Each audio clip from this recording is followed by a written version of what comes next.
Welcome everybody to Latino Free Minds. To the people that are gonna watch the replay, thanks for joining. For the people that are gonna jump in here live, hope you enjoy the conversation.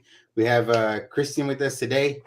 Danny had to take care of some issues, so it'll be me and Christian. And there's a lot of things going on today, especially with the border. But before we get into all that, because I want to talk about the border and the town hall that Trump did yesterday with CNN. So we'll try to hit on that, and then whatever else comes up. But Christian, welcome back to the show. How you doing, man? Good, man. What you want to talk about? Some quid pro quo or what? Some border talk right now, real quick. Some border talk. There's a lot going on there.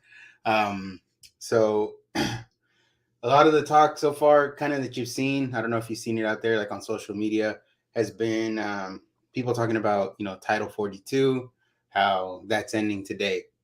So just to kind of, I guess, put it in a nutshell, what Title 42 is, it was implemented when Trump was in office in 2020 due to COVID. And basically, migrants that get apprehended had to wait in Mexico due to the health risks of COVID. So that's Title 42, sorry, was started under Trump during COVID. So basically, was that remain in Mexico kind of thing, right? Um, Right. so since the the national emergency for COVID was ended today, then it ends Title 42 because it was tied into COVID. So The government releasing emergency powers? What? I know, right? So yeah, All of they a sudden. and so Title 42 ending today because of COVID emergency ending is what everybody's kind of concerned about, right? So right now, well, with Title 42, like I said, if someone would get caught, they'd have to wait in Mexico until you know they had their time to get seen again or whatnot. Before that, prior to Title 42, we've always had Title 8. So you're going to hear about these two, which I would just kind of put it in a nutshell. It's you can get a migrant can get apprehended at the border, and then they can get questioned if they're claiming asylum, whether that claim is credible or not.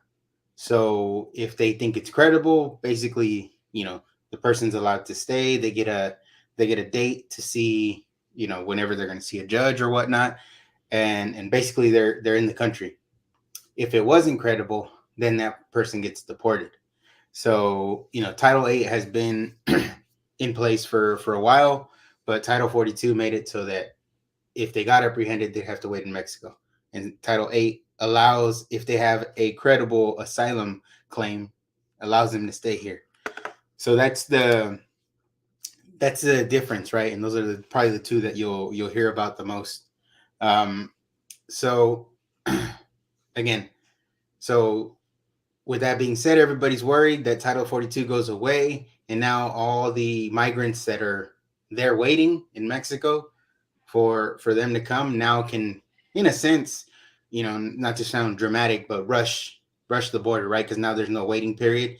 Now you can come in, claim asylum, and then it's up to them to basically convince whoever's interviewing them if that asylum claim is valid or not. So that's the fear, right? Having a lot of people at once trying to cross the border because they were all just kind of waiting in Mexico. So I don't know what you think of that. Yeah, man. So it just sounds like the floodgates are open, and you don't want every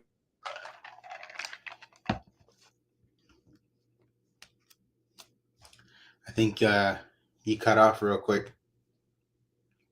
We'll see if Christian comes back on. I too think much his feed. attention. Oh, I think your feed kind of cut off a little bit. Oh man. Yeah. Oh no. Well, I just it sounds like the floodgates are open. You seeing things on Twitter where people are waiting around. I think even there's a little, kind of a gun show yesterday where they're shooting at each other. I don't know who it was, but there's definitely activity at the border. Mm-hmm. But when you open the floodgates like that, not it's not everybody, coming with good intentions, you know. Right, right, and then that's true, right, and not all of them. Again, because I think this is where people get manipulated and think it's all Latinos. It's not Latinos. It's a lot of different people from different countries. So we kind of gotta, in a sense, try when we're talking about the border, not just think about it, oh, it's anti-Latino thing. If I want border security, it's I'm against Mexicans or I'm against Latinos. That's not the case. It's There's a lot of other people that are mixed into that. And I believe last year they caught they stopped 90, I want to say 98 suspected or people that are on the terror watch list at the southern border. So what I mean, it's not like we're just trying to stop Latino people. Yeah. It's other threats that could potentially be there. And it's, I think the one of the harder things is because, when we hear the border, we're Hispanic or, Latin, whatever you want to say. But when you think of, somebody crossing the border, we think of our aunt, we think of our uncle, we think of our parents, their trip, through the border if they had to make that necessary trip, so, we're, of course, we're going to have a little bit, well, my family's gone through it, so you're putting them in that shoe, but you got to think at the broader, aspect. Not everybody is your tia or your tío, or want best for you, Yeah. right? And that's something that with Danny we talked about before. It's kind of like that guilt, right? Like you're saying, it's like you know that your family kind of went through it. They're here, and then you were born here. You're provided these opportunities, so you kind of, in a sense, you have that desire that, okay, everybody has that opportunity, because at the end of the day, no matter what they say, this is the greatest country on earth. And even though things might seem bad, like it's still, we're still in the best position we can be. We just kind of gotta, how could you put it, clean house, or take care of our stuff here internally. Right, But right. at the end of the day, America is still America.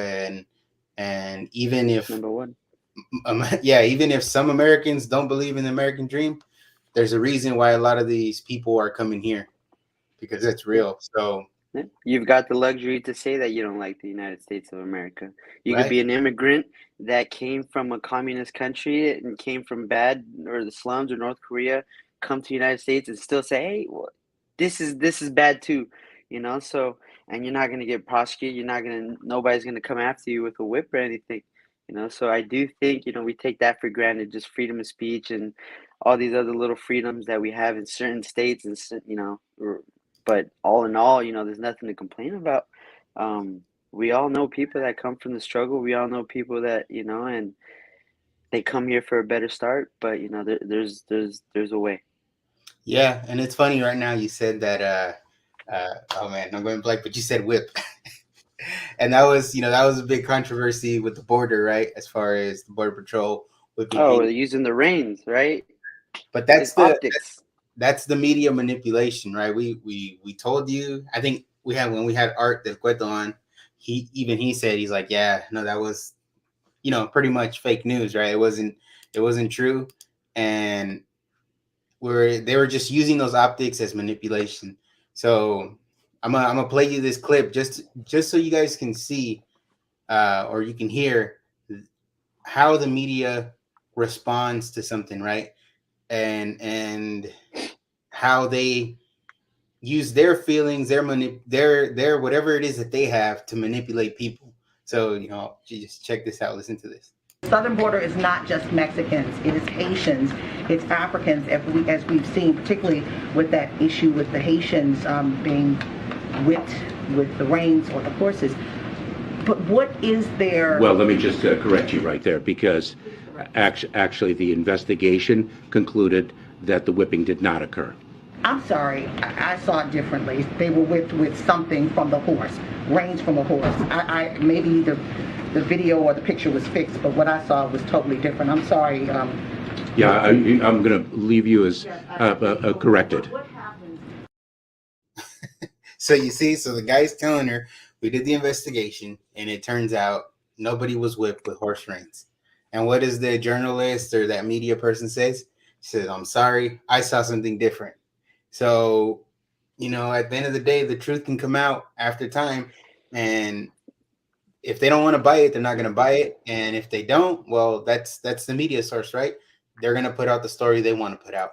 Well, the worst part is it's the same picture. We all got the same picture, whether you're Democrat or Republican. There's no left picture, left right picture. It was the same picture, Yeah. and clearly you and me can see, anybody can see in that picture that it's the reins to the horse. You can follow the guy's arms; they're holding the reins. It wasn't a whip where he pulled it back and you see it snapping and breaking wind.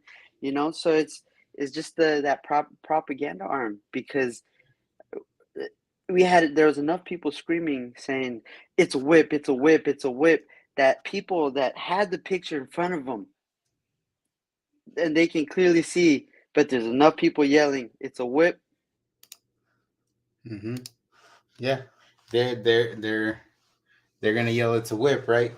So you froze up again a little bit, but this is Mallorca's, right? And nobody, he's not the best, and even he's out there on the podium and he's saying that this isn't true. So again, it kind of shows, right, what journalists have an agenda. A lot of the media has an agenda, and they can be hit with the truth and all that, and they still, whatever they believe in, if the sky is red to them, it's going to be red no matter how many times you tell them it's blue. So so kind of going back into the border, right, and Title 42, Title 8, all that stuff. So just to give you guys an idea, so in the fiscal year 2023, so when it comes to the Border Patrol, it is counted from October to September. So for this right here, this year, current year, it's October 22 to today, let's say.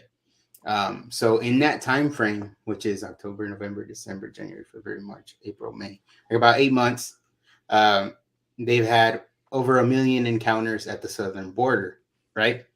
So that's 1 million people that have tried to cross the border, the southern border. And just to kind of give you guys a breakdown of those numbers is, let's see, where did I put that? So far this year in 2023, there have been 419,000 migrants expelled through Title 42. So meaning 419,000 migrants that are basically, if they decided to wait in Mexico, have been waiting in Mexico. So if they didn't, maybe some of them said, "No, I'm not gonna wait. I'm going back," and they went back. But let's just say that encounters that are reported, it's 419,000 that have been reported through that. And I guess that's the fear, that maybe a lot of them didn't go back and they're still waiting. So Title 42 goes away. I don't have to wait in Mexico no more. I can, try again. And Daniel, would you say that this government is for keeping that title around where they have to wait in Mexico, or is Biden kind of for them coming in? Well, I think, if I'm not mistaken, kind of, I had just seen this before it started. Um, I believe the House passed uh, basically a border protection bill, and it was basically partisan, right? It was all down the line, pretty much all down the line. Uh, yes, from Republicans, and all down the line, no, from Democrats. So, it's something that you know people got to understand, that the border talk gets politicized, right? And it becomes a political issue. And at the end of the day, one party panders more to the migrants than the other. So, both parties, I would say, are not anti-immigrant. They just have different, what do you call it? policies they want to set in place for it. So, and I think that's where, again, the manipulation, the lies of, the media and politicians, that's where it causes all this division and all this manipulation towards the border. Yeah, it's a mess. It's a mess, because you hear, the process, right? You got the dreamers. They're still their future's up in the air. That's unfortunate for them, and you're talking about a partisan thing where the left isn't doing anything, the right is can't do anything that they're promising because the left doesn't want it that way. And like you said, they all have their own policies that they want to implement, and I feel it just feels like they want to take credit. We got them in through this way, but just to put the little conspiracy hat back on, it makes me think, that the left, like you said, they pander a little bit more to, um a certain social class or whatever, or immigrants, whatever it is. We see them that they're able to get licenses, IDs, and all that. The next step that's missing is for them to vote. And I think that's what they were pushing for a while. And again, this is just the conspiracy hat on. You know, they're starting to figure out that the Hispanics, Latinos, the ones that are coming over here, the hard workers that actually want to do something here and do better themselves, they come with conservative ideas. And that doesn't help the left too much either. And I think Hmm. that's what your whole lead is about, finding those things where we have in common, more common, than this you know this perspective that we're getting from the media. Yeah. Right. And you know yeah, that's the point. I think we said it from day one. It's like, try to give people a different perspective, and then at the end of the day, you decide whether you agree with it or not. If you don't, well, what can I do? It is what it is. But that's the thing that's missing nowadays, right? You can't even disagree without being called something, or without being labeled something that, you hate this, you hate that, you're anti this, you're, you know whatever labels they are, right? You're a Nazi, you're a racist, and it's just like, no, it's not that. I just don't agree with it, Right. and it is what it is. And it's those outright titles that they want to the finger pointing that they want to give you, because yeah, during the pandemic, I'm sure you lost some friends, or just because of some not even radical beliefs, but you get balled up into groupthink, and everybody throws you into that category, and it's unfortunate because again, people know that you're not a Nazi. People know you're not, maybe not even full right wing, or you're more down the middle, but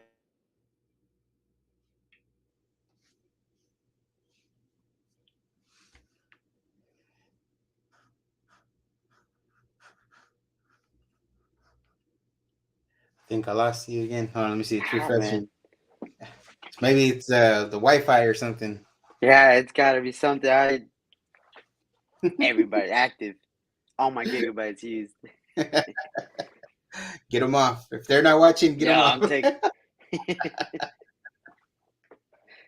um, Yeah, yeah, I mean, it's the border talk is more layered, right? Than I think right. what the media, what politicians want it to be, and I think that's where kind of like doing this kind of stuff helps kind of show those different layers, because the issues at the border, and we said this before on the show when we talked about it, is that it's not the same border problems or border issues when our grandparents came over, or our parents came over, or whatnot. It's a whole different issue. We have the rise in people that are trying to come over is way higher. So it's not the same. It's not comparable.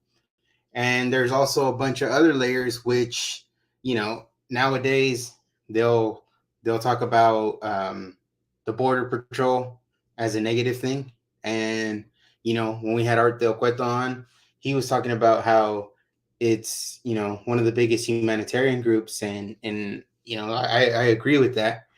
And so what we have to do is, and I lost Kristen real quick, I guess. But what we have to do is pay attention to all the things that get tied into it, right? Um, so just to kind of show some more data on what the Border Patrol does.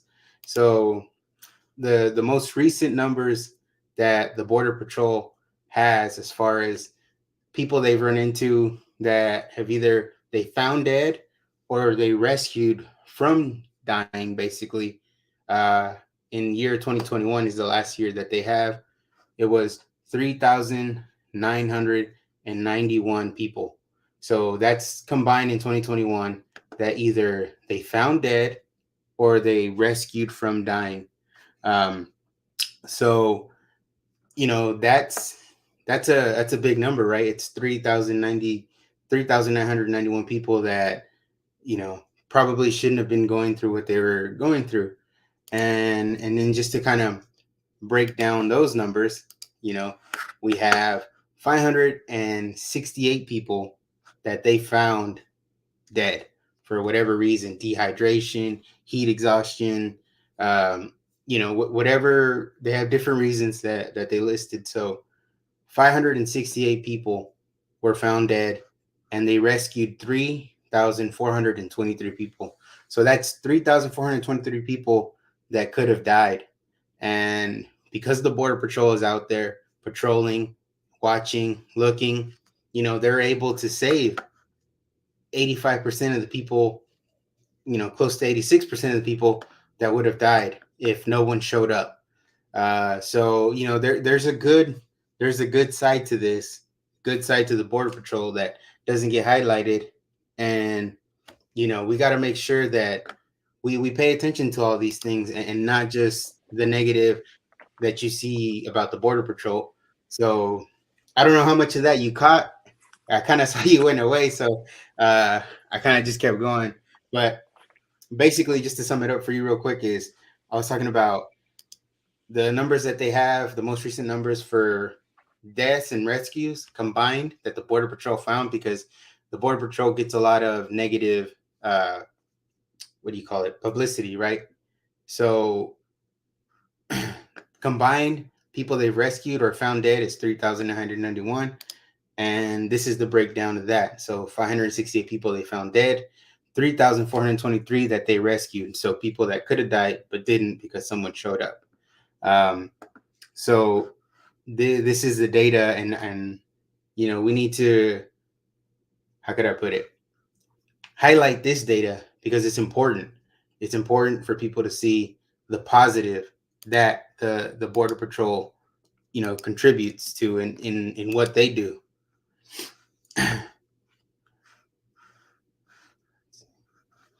So it's something that I think I lost Christine again, but it's something that should be highlighted. The Border Patrol isn't this big group of racist people. A lot of the Border Patrol are Latino people, Hispanic people that are working, and we talked about this when we had Art Del Cueto on, and they're just trying to help people out. They understand that people want to come here for a better life and for work, but we also got to understand that not everyone is coming with those intentions. So we have to, when the Border Patrol is doing good, we have to acknowledge that. So welcome back. Hey man, I don't know. It's some type of EMP. They're hitting me. They know you're speaking the truth over here. They don't want to hear me talk. No, but it's the Border Patrol does some positive stuff. So rescuing 3,423 people from dying. So these are people that if no one would have showed up, they probably would have died. You rescue 85% of the people that you run into that need help. It's a positive, because I get it. People are trying to come here to better life, but it's also dangerous, right? Uh, and so with that being said, is the other layer to it is also the drug layer, right? The drug trafficking that happens, and we have to take that into consideration, that the cartels, or whoever, is taking advantage of open borders. So that's the other layer. Like I was saying, the border is a layered conversation. It's not anti this, anti immigrant. It's not that. It's so many other things that are attached to it. So just to kind of, because I wanted, when I was kind of prepping for this, I was like, all right, I want to have data available so people understand, right, that it, again, there's layers to it, and people got to hear these numbers. Maybe they've never heard them before, or seen them before, but this is what it is. So just, again, from October 2022 to today, all drugs combined that have been seized at the border, it's 264,000 pounds of drugs. So those are the drugs that they've caught, coming through the border. Who knows how many pounds, got away. So that's, it's an eye-opening number. It's a lot of drugs in 8 months. And then to break it down specifically to fentanyl, which is one of the worst drugs and one of the drugs that is currently affecting this country and killing people, right? Is, you know, fentanyl since October to September, which would be October to today, May, they've seized 14,700 pounds of fentanyl. So, that's a lot. That's a lot of fentanyl, and it's a very deadly drug. When you're talking about it, just takes a penny's worth to go ahead and kill a whole family. Yep. So and then just to kind of, again, give you some data, it's 2 to 3 milligrams of fentanyl that can cause a death. So if you have that much intake, it can kill you, right? So if we're talking 14,700 pounds, we're talking about 6.3 billion milligrams, okay? Which would equal about 2.1 billion deaths. So if you take those numbers and you divide them, this is what you get, and it's It's a crazy. hell of a party. And it's just from October last year to today, for example. So year to date, and it's counted from their fiscal year is October to September. So 14,000 pounds of fentanyl. Um, you know, just to kind of give you the rundown. So that's um, in 2021 there was 11,000 pounds. In 2020 there was 4.8 thousand, so 4,800. So it's really, I guess you could say, skyrocketed, recently. Yeah. And it kind of makes sense. I mean, we have a weaker border, so obviously these people, cartels or whatnot, they're gonna try to get their product across. And if the border is weak, nobody's watching it as hard as probably we could be watching it. It's gonna cause that kind of stuff. If I'm gonna bring some fentanyl, I think I'm gonna do it today. If I'm gonna bring it across the border, I think today's the day. Yeah, I mean, if we're not taking our border seriously, then if we don't do it, who else is going to do it, right? Nobody. Yeah. And that's the thing that we gotta remember is a different layer to everything, especially when it comes to the border. They're real problems, and they don't all get talked about. So that's why I think it's important to have these type of conversations. It's not as easy as black and white. No, it's not. And this is how, and just to kind of show you guys another video, this is how, I guess, simple they want to make the border talk. To create crisis at the border so that people come here and they are always subject to being illegal workers. And we need to do something about that in this country. those folk who are coming across are the ones who are helping to put food on our table. Without them, we're not able to eat. If you turn them away, if all of them were turned away, and then this legislation passed, making it easier to get at people who are already here legally, and you have no immigration, then we would have no food on our plates. We would have nobody taking care of the building, the construction of our homes. We would have nobody cleaning up in the hospitals. Uh, you know, honest work that deserves an honest day's pay. That's the kind of system that we need to have in this country. Immigration is important. And my friends on the other side of the aisle want to pretend that they want to close this border. So you see, it's like it's simplified, right? And it sounds, you know, would you say, okay, I agree with you saying, right? There's a lot of hard workers that come in, do a lot of the jobs that, a lot of the hard work, hard labor jobs. And it makes sense. But it's also, again, it's more than that. It's not just about who's going to clean the hospitals, Yeah. and And it's almost it's disrespectful saying, amounting that that's all we're good for, that, that my people are just baggagers and all that.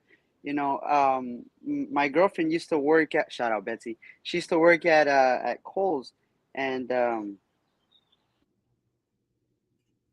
freeze it up.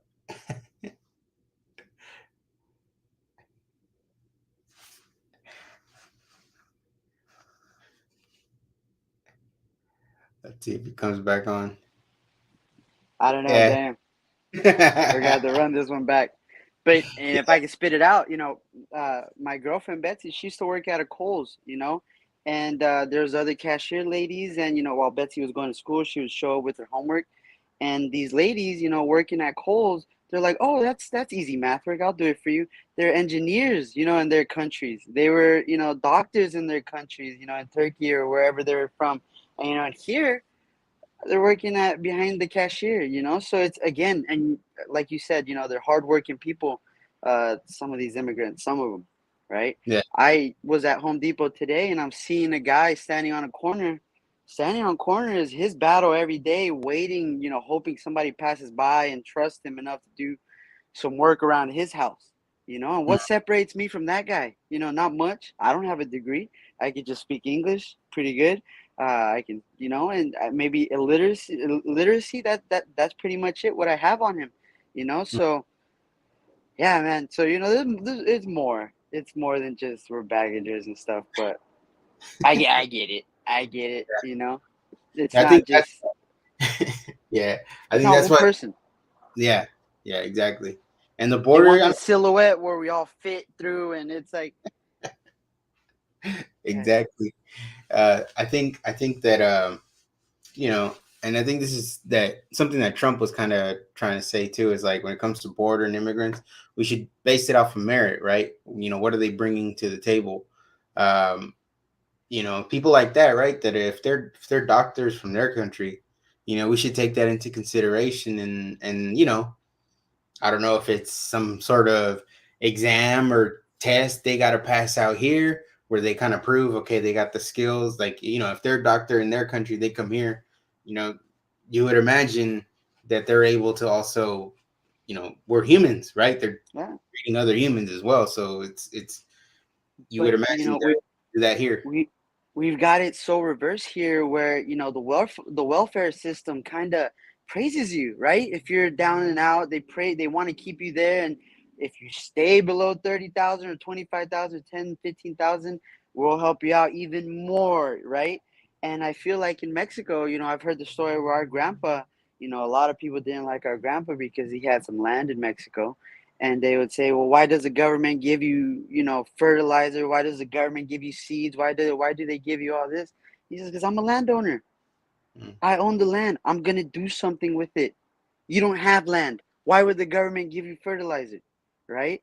And if Mhm. that's what they're doing in Mexico, and we got it all reversed where we're, you know, we if yeah, the welfare system, I think, has got to. I understand it, but it's one of those. Yeah, If you make me comfortable sitting down in the couch, and I can get by that way, and I got that type of attitude, I'm gonna take it, man. I thought about it, but we all think about it, but you can't give in, right? yeah, It's yeah. It makes it one of it, those. it makes it easy, and kind of like, again, we talked about it before. It's like it takes people's work ethic or their drive to try to you know, make their situation better, right? To try to have a better life.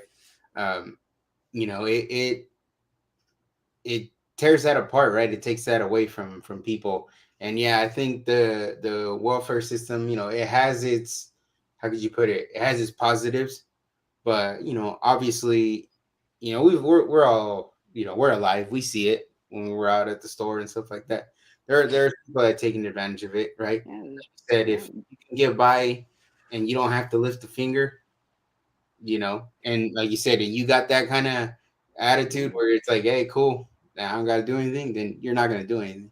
It's Little just, EBT card gave me $200 a week. Come on, come on.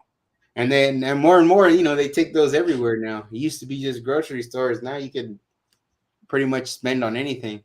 They So can they can buy lead merch through the EBT card. Go ahead, do it. we could buy this shirt right You here. see it. You see it, you like it. Yeah, But but no, man, for real, it's like it's you guys are gonna see a lot in the media about immigration, I think, right now, and especially leading up into the election. We're getting into that time where that cycle is gonna kick up, and we gotta be mindful and pay close attention to everything that's going on. You know what I mean? And let's see. be Yeah, careful with what you're reading. Yeah, the yeah, news type, the headlines, all that. yeah. It's crazy. It's crazy, right? You're gonna get manipulated, and if you don't know that the manipulation is taking place, like we talked about, is they're gonna get you, and they're gonna have you feeling emotional. They're gonna have you feeling like you know they're on your side. They're the good guys, but it's like, what, we've been in this world long enough to know that you know they've been promising the same things over and over and over, and nothing has changed. We're still talking about the same immigration policies, you know what I mean, that need to get Yeah. fixed, and it's just, that's just what it is. But one party, again, panders more, right? They have different, both parties are not anti-immigrant, they just have different routes. One route just sounds easier and appeals more to people because, again, why struggle? Yeah.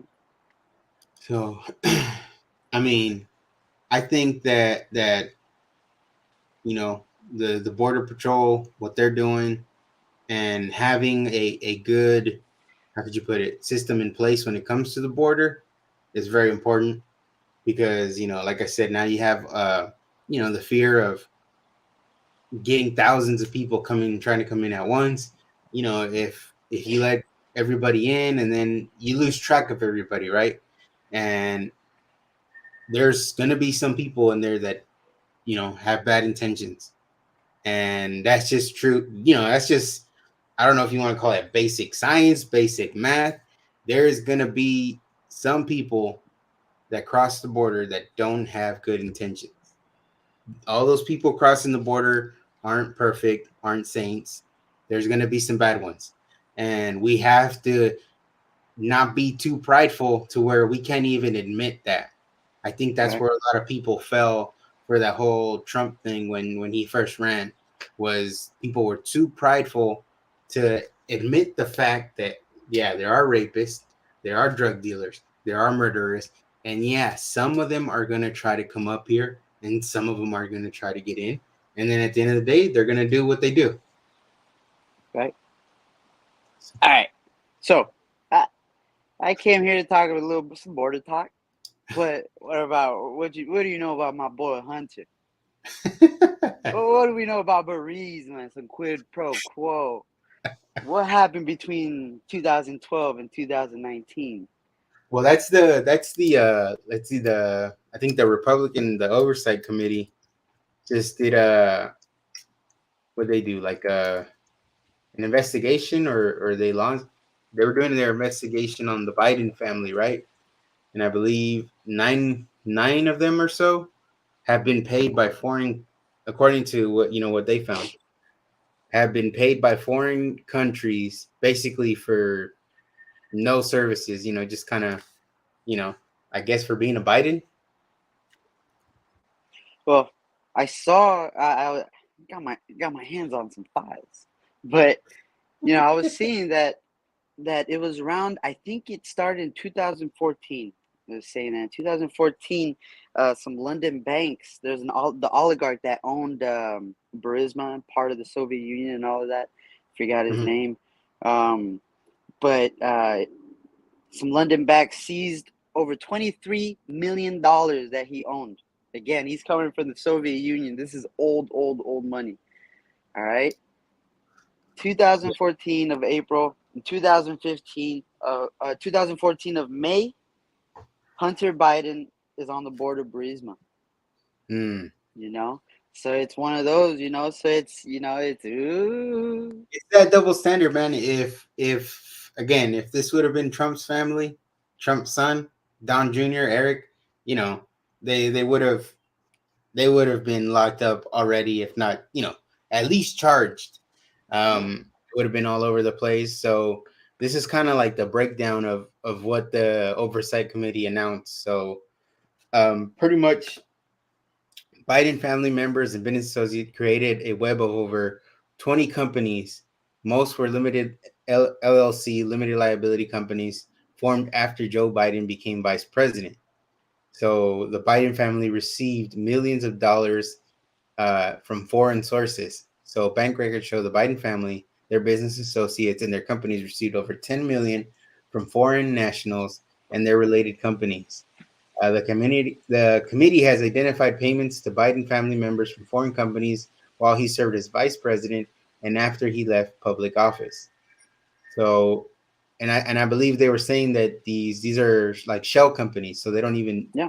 do anything. It's just pretty much they're there to administer payment for whatever reason to Biden family members.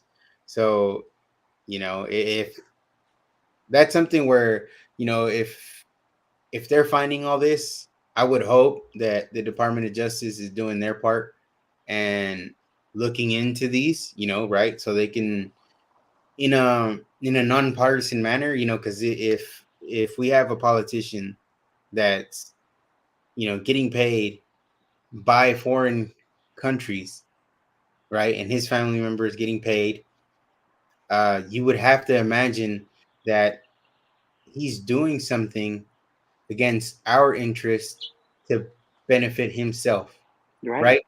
I mean, Uh-huh. 2016 comes along, and that's when Biden goes ahead and tells Ukraine, we're not going to give you any more aid until you stop investigating who? My son. Yeah. Come on, brother. Come on. Like, it's just one of those. It's a paper trail. And it's so, again, you get enough people screaming, that's not what happened. That's not what happened. And then you're like, oh snap, I am alone on this. I am. Hmm.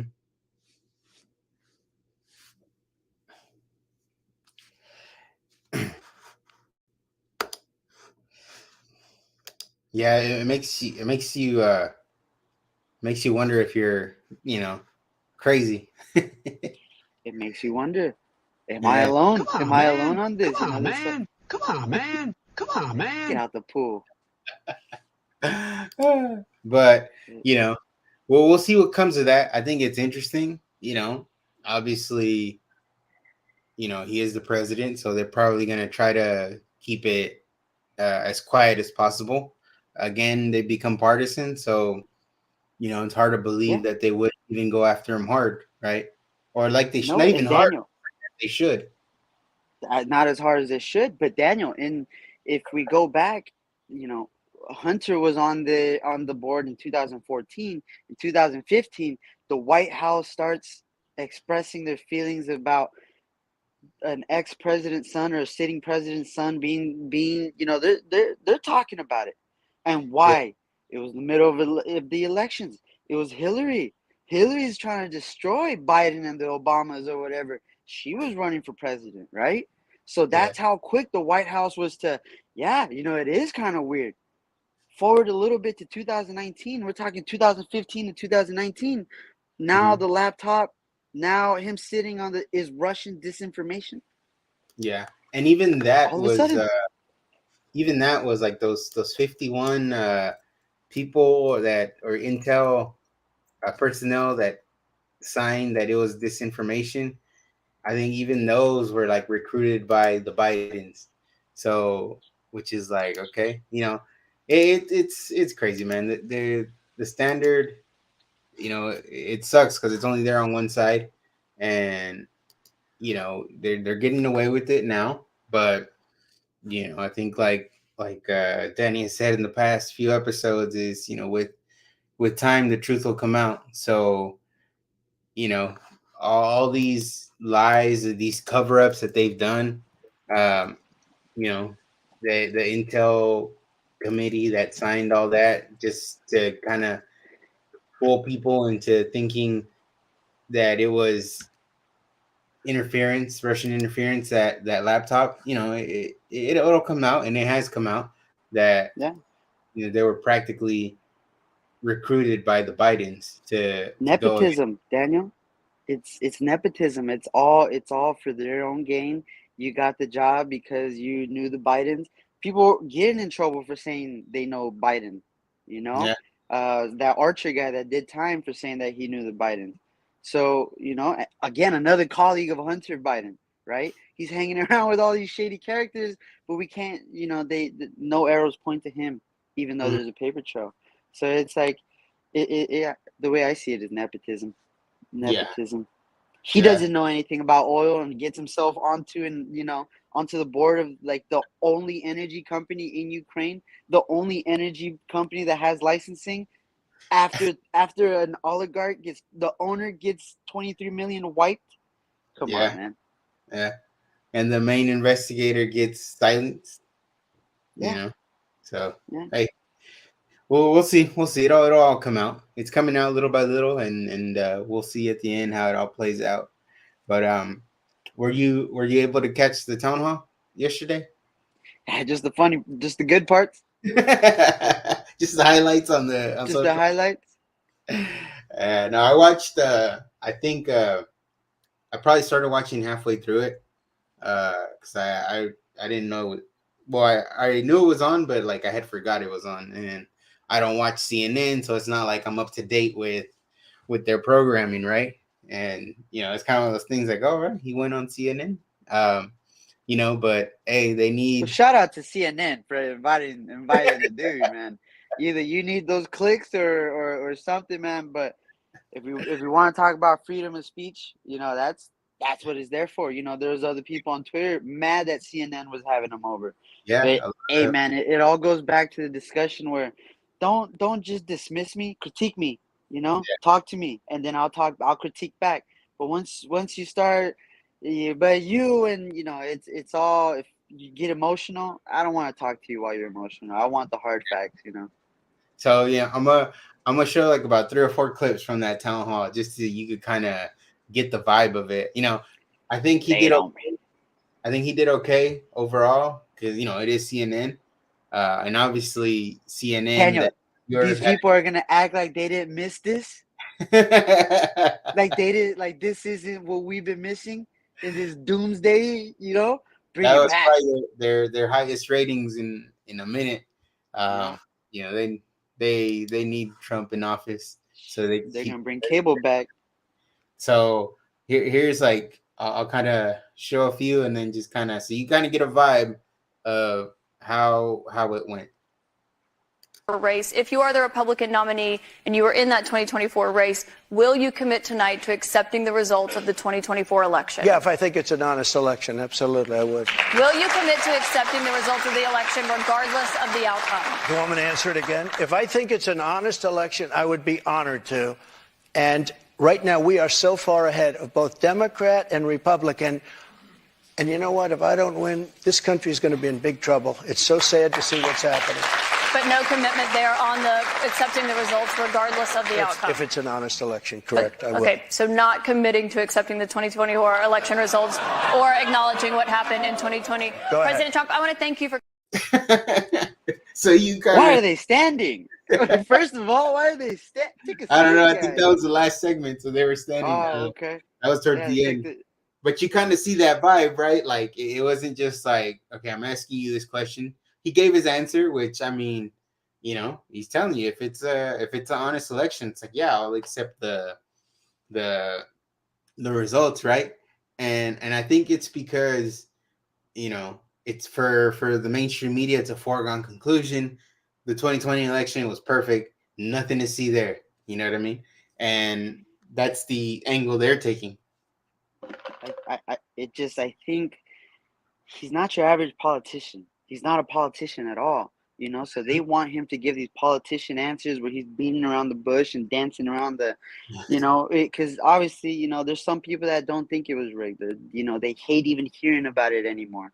You know, so he doesn't want to hurt those fans or whatever, followers, lobbyists, whatever it is, you know, the donors, and you know, he's just being himself. He's being himself. Yeah. He's being who he was when he got voted in, what he got voted in for, you know? Yeah. And then I believe their first question was about the 2020 election.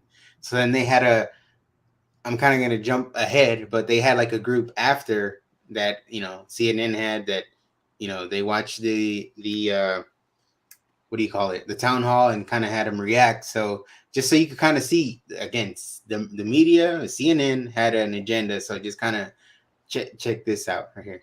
Does it bother you that he keeps talking about 2020 and not 2024? I'll ask you first. This is Jonathan Leslie. He's 40, Republican, voted for Trump twice. How do you feel about those lies? So I feel like part of it's also the media narrative, as you guys asked him the first question at the town hall about the 2020 election, rather than current stuff. So don't you think he could say it's time for me to start talking about 2024, not lies that aren't true? Couldn't the media ask him a question about 2024? Well, there were questions, but you're right. That was the first thing. That's something that was on our mind, and that's why I was asked first. So it's like the CNN asked Trump about 2020, the first question, but then CNN is playing it as, why is he still talking about 2020? But it's like, you know, CNN, we're not dumb, you know. He's talking about 2020 because that's the first question you asked him. It's not like that he just started talking about it. That's what you wanted to talk about, and now you're trying to spin it as, oh, he's still talking about it, you know? Yeah. That guy didn't take any stance where he was like, you know, it did get stolen. It did 2000. He is right. He just said, you guys went ahead and asked that. He's not, you know, that there's no other details to label what that guy was. If you want to call him a Chad, go for it. But maybe he's a liberal. Maybe he paints his toenails and does, you know, whatever, owns a chihuahua.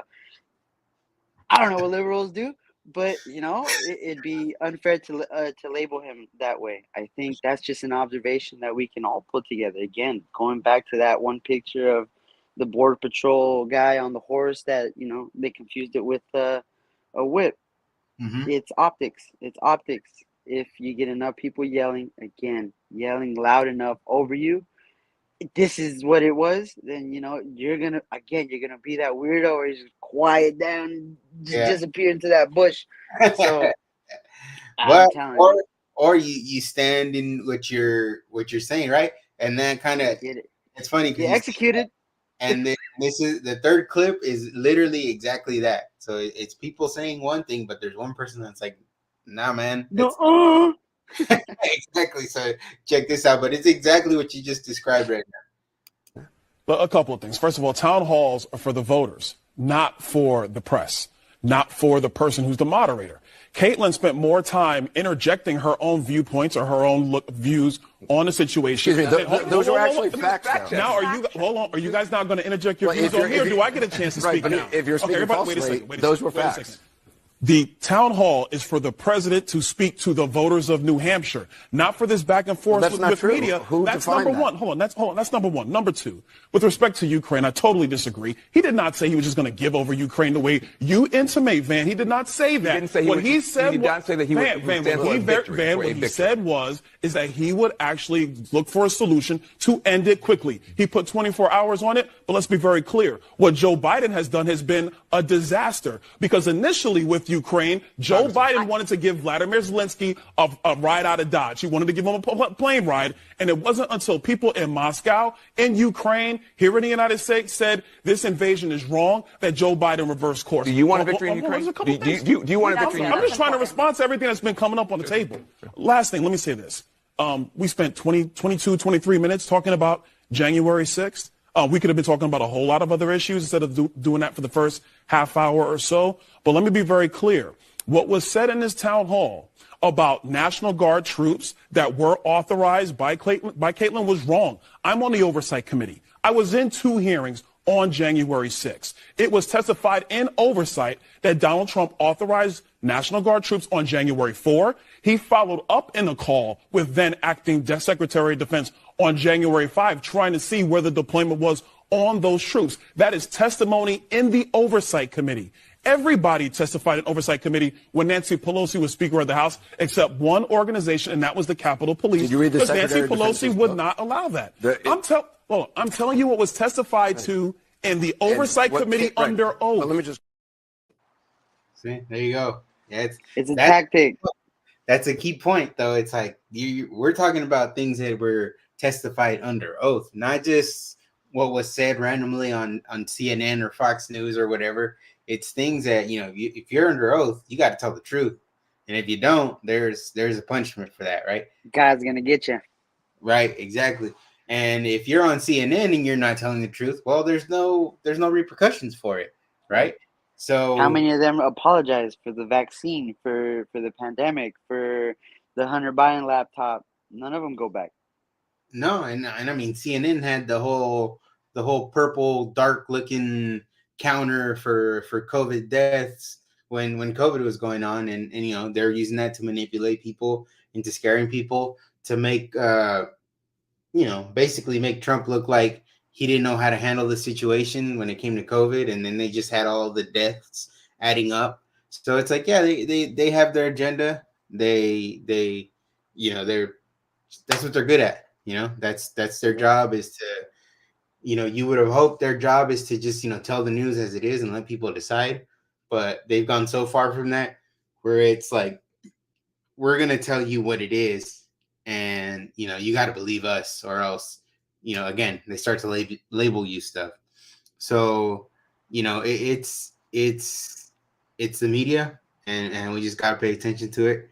And I think overall he did fine for it being CNN. You could see the moderator, that lady, was kind of interjecting her stances and trying to make corrections here and there. And it was like if Trump was debating that lady for the presidency or something, and that's the thing. It's like, I would love to see Biden do that, right? I would love to see Biden do a town hall where he's not handed all the questions in advance, and B, he's kind of getting some opposition while he's doing the town hall. So, they need to put Biden up there, and we'll see if they debate, because, Biden's an old man. It doesn't seem to be cognitively all there. It's not trying to be mean. It's just kind of, what I see, what I think everybody sees. Daniel, I was thinking about it, right? How old is he? He's going to be 86 if he completes his second term. Something like that. 86, right? 86 years old. I can't imagine who would want their grandparents to have that much pressure on them, or even what grandparent would want that pressure. You have, I think it's France going through a revolution right now because they're pushing back the retirement age. a year or two, you know, Mhm. from 60 to 70. Now you got Biden turning 86. You telling me he wants to be there? You know, he's cognitive enough when you got other countries starting revolutions over a couple years pushback of the Yeah. retirement age? Come on. It's not whether, you know, should he be up there leading, you know? Yeah. It's I don't know. I don't think so. We'll see, right? Because it's, you know, a whole nother, what, maybe year and a half before we have the elections again. You know, that's a long time. And again, he doesn't look as healthy as he possibly could look. You know, I'm not saying he's gonna die or anything, but just, you know, he's a very old man that, again, looks like he's not 100% there. Yeah. But, you know, that's just kind of, you know, a lot of what happened yesterday, right? And today. So yesterday with the town hall, today, you know, you had the whole border thing going down. So, you know, we'll see how it all ends up playing out. But, you know, my advice to everybody is kind of pay attention. You know, look at different news sources. Don't just fall for that same pandering, that anti-immigrant, anti-Hispanic, anti-Latino, anti whatever anti thing, you know, you're falling for it. You know, don't fall for it. It's just words that they use to keep you emotional, and then when you're emotional, they're going to control what you decide, right? You're going to keep deciding for and voting for the people that sound nice because you're upset at the other ones that sound mean. You know, at the end of the day, that's how we end up with Joe Biden, a messed up economy, right? Because people couldn't take that one guy was mean. Let's go there. Hell But of a podcast. oh man, but no, I mean, you know, that's pretty much you know, everything I kind of wanted to run down today. um you know, it's, well, we'll see what happens with everything, with the election, with that whole Biden investigation, and just, you know, what happens at the border. You know, right now there's a lot of people, you know, I believe, you know, a lot of journalists, like independent ones, that are just reporting what's going on. You know, they're down there giving people the real story, the real news, the real images, not just the what you get on the news, again, to have you all emotional and all that. So All the we'll see how sugary news. yeah, we'll see how that all plays out. And, you know, it's an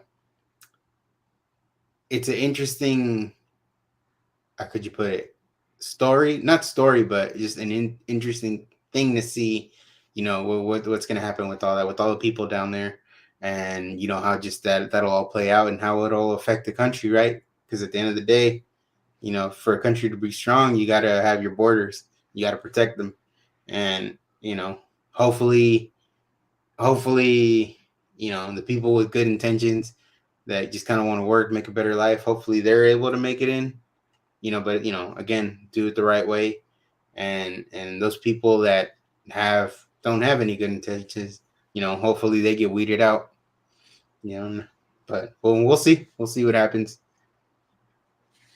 Cool. Well, thanks for tuning in, thanks for coming on, Christian. And you know, we'll catch you guys on the next one then. Peace.